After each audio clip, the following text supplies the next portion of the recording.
Tudo bem, meus amores do quinto ano? E aí, tudo bem com vocês? Comigo tá tudo bem, certo? Minhas crianças lindas e maravilhosas, saudade de vocês, tá? Vamos a mais uma aula. Nossa aula de hoje será no livro de História, tá bem? E o assunto que nós iremos tratar hoje, nós iremos conversar um pouquinho, é sobre entradas e bandeiras, tá certo? Então, o governo português, ele resolveu organizar expedições, né? Grupo de pessoas que viajavam com a finalidade específicas, né? Específicas para favorecer, certo? A expansão e a colonização para o oeste e a descoberta de riquezas, né? Logicamente que eles não iam mandar ninguém a fazer nada, né? Eles queriam era que encontrassem riquezas, conhecesse mais a terra, né? Aqui no caso o Brasil, tá bom? Então aí esses grupos eles deveriam, agora tinha um tratado, né? Que eles deveriam respeitar o Tratado de Tordesilhas. Que o Tratado de Tordesilhas é aquele tratado feito entre o rei de Portugal e o rei da Espanha, né? Ali dividia e um não podia ultrapassar aquela linha para que um não invadisse o território do outro, porque eles não queriam realmente, de fato, continuar em guerra, tá? Então, essas expedições deveriam também exterminar ou capturar, vê como eles queriam, ou exterminar, que era matar, ou prender, né, capturar os índios que encontravam no caminho, reconhecer e explorar o território brasileiro. A primeira entrada foi capitaneada por Américo Vespúcio, né?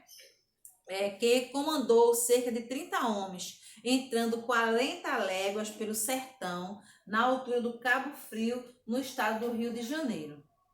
As entradas mais famosas foram a de Marcos Azevedo Coutinho, Francisco de Souza, Jerônimo Leitão, Gabriel Soares de Souza, Francisco Espinosa, Antônio Dias Afonso, Belchior Dias Moreira e Pedro Teixeira, certo? Esses foram as entradas aí mais famosas, né? Que renderam muito para Portugal, tá? Então, as bandeiras, diferentemente das entradas, né? As bandeiras, elas eram expedição organizada por colonos portugueses que decidiam se aventurar pelo interior do Brasil sem autorização da corte portuguesa, ultrapassando os limites de Tordesilhas, né? Então aqui era já os portugueses que moravam aqui, né? Que moravam aqui, certo? Que eles moravam já aqui, então eles, sem o rei saber, eles saíam e iam procurar e conhecer a terra. Eles moravam aqui, mas eles não conheciam toda a terra, né? Então eles mesmos iam, se aventuravam sozinhos e até ultrapassava esse tratado aí de Tordesilhas, que não era para eles fazerem, né? Então, grande parte das bandeiras partia de São Paulo ou de localidades em seu torno, como Sorocaba, Itu, Taubaté e Porto Feliz, tá? As entradas eram compostas por várias pessoas, existiam pessoas que chefiavam, e essas pessoas que chefiavam eram chamadas de capitães, né? Existiam pessoas que guiavam, esses eram chamados mamelucos, certo? Que eles conheciam um pouco das matas, né? Ainda participavam dela índios, os índios que já estavam mansos, né? Que eles, os portugueses começaram a fazer amizade com eles, esses índios já estavam mansos. Outros não, outros eram bem selvagens, não queriam conversa, nenhum tipo de conversa, nenhum tipo de aproximação dos europeus, que no caso eram os portugueses, né? Que eles falavam os homens brancos, eles não queriam de forma alguma, né? Nenhuma. Negros, padres, crianças, né? Mulheres e crianças. Eram mais fáceis de ser enganados, né? Então, fazer parte das bandeiras não era nada fácil. Muitas delas duravam anos e eram formadas por uma grande quantidade de pessoas, como desbravavam um território desconhecido. Enfrentavam muitas dificuldades, como fome, ataque dos índios, que os índios atacavam eles, né? Animais selvagens, como onça, tigre, animais selvagens, doenças que eles adoeciam porque como era na mata, eram picados por cobra, eram picados por insetos, por aranha, aqueles aranhas que são bem venenosas, né? Então, tudo isso aí, eles passavam esse tipo de dificuldade. Também chegavam num lugar que não tinham o que comer, né? Então, eles passavam também fome. Certo? Então, para que as pessoas das bandeiras pudessem sobreviver, os bandeirantes, ao montar o seu acampamento numa determinada região, também organizavam a plantação. Eles começavam a plantar, levavam alimentos, mas também eles começavam ali a plantar, né, para poder sobreviver, porque essas entradas demoravam muito, certo? Essas viagens demoravam muito, né? Então, enquanto a colheita não podia ser feita, as pessoas exploravam alimentos das espécies vegetais nativas. Também procuravam acampar próximo dos rios, né? Porque aí já tinham peixe para pescar, né? Onde tinha água. Um dos rios mais comuns que eles sempre acampavam era o rio Tietê, ali em São Paulo, né? Que é um rio que corta a cidade de São Paulo ao meio. O Paraíba e o rio Paraná, tá?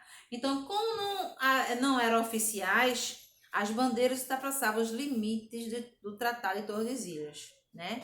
Adentravam nas terras espanholas. Então, tais terras foram posteriormente acrescentadas ao território brasileiro, porque eles começaram como o Tratado de Tordesilhas, essa linha que eles colocaram, não era algo realmente que existia, era apenas algo imaginário, né? Então eles começaram a invadir e depois disso aí, essa terra passou a pertencer a Portugal, né? Ao Brasil, de fato, tá?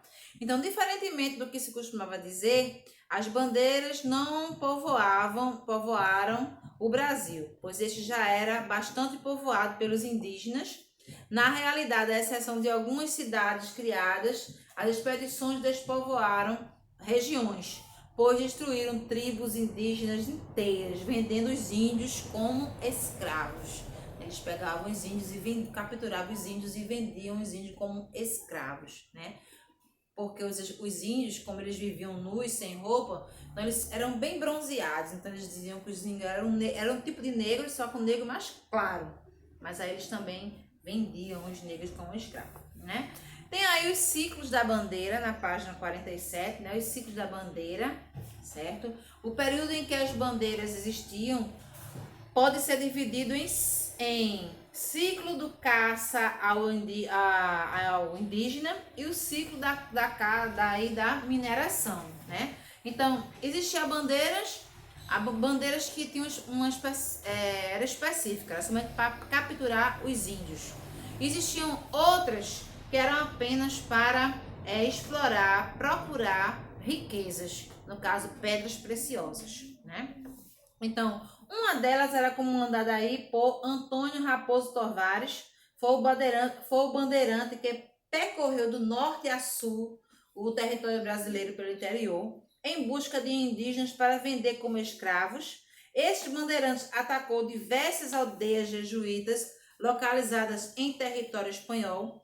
Tal ação teve como efeito a integração ao Brasil de grandes extensões territoriais. Um outro, né, bandeirante foi Manuel Preto, foi o fundador da freguesia do Ó em São Paulo, né, e comandante da expedição que foi contra o aldeamento dos jesuítas de Guaíra, né, em 1626. Outro foi Fernão Dias Paz, ficou conhecido como Caçador de Esmeralda, né, porque esse aqui ele já não foi atrás dos índios, a intenção dele era procurar pedras preciosas. Então, ele ficou conhecido como Caçador de Esmeraldas porque ele conseguiu encontrar, né, esmeraldas aqui no Brasil. Então, o outro foi Bartolomeu Boenos da Silva, ficou também um famoso bandeirante que colocou fogo em aguardente e fez os indígenas acreditarem que faria o mesmo com eles, caso não lhes dissesse onde encontrar ouro. Então, com medo, os indígenas disseram onde eles podiam encontrar ouro. Vê, os índios não conheciam, né? Então, eles pegaram aí, ó, fogo, né?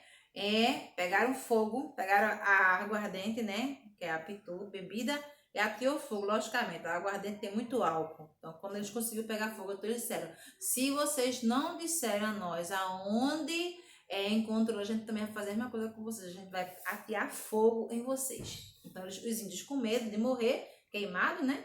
Então, eles foram lá e disseram para eles aonde eles podiam encontrar ouro, tá certo? O outro foi Borba Gato, né? Ele era genro de Fernão Dias Paz. Esse bandeirante foi acusado de assassinar o administrador-geral das Minas, Dom Rodrigo Castelo Branco, o que fez com que ele se refugiar, né? Fugisse para o sertão, né?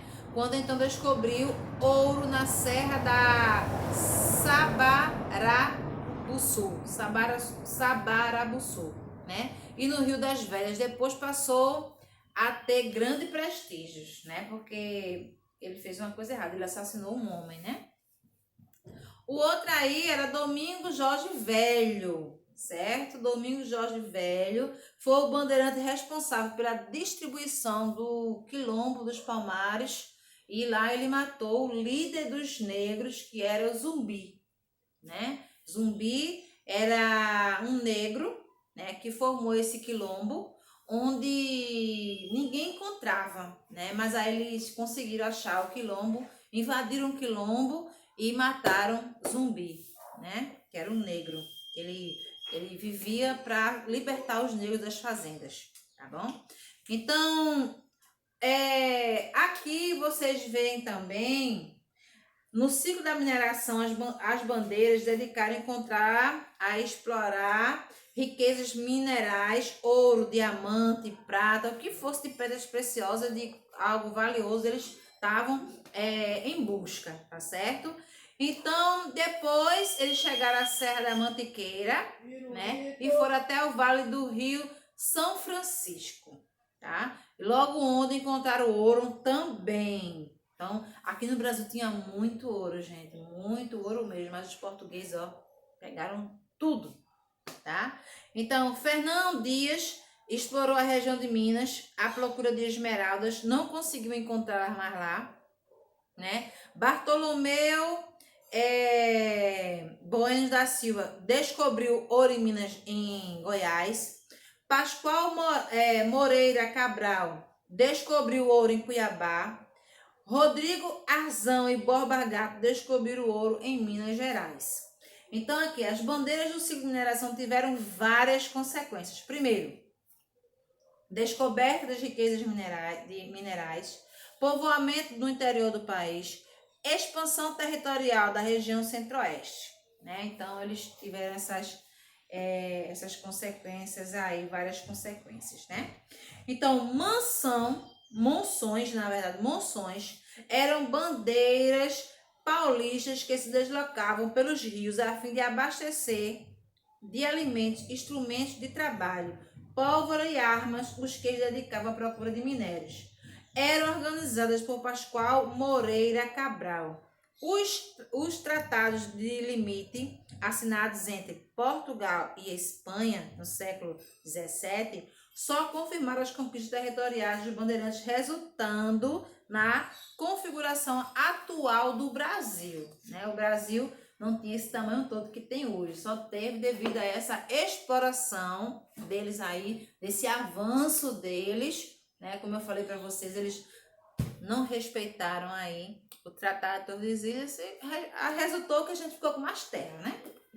Resultou isso aí, tá bom, meus amores? Então, releiam aí esse texto que eu leu para vocês, dessas explicações aí a vocês, tá bom?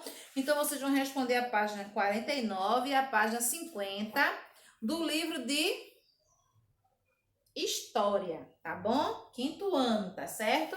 E nós também vamos continuar com o livro de História daqui a pouquinho, tá? Nós vamos continuar, só que no livro de reforço. Aí na parte de História, hoje a gente vai ver só a atividade de História, tá certo? Então, responde a página 49 e a página 50, tá?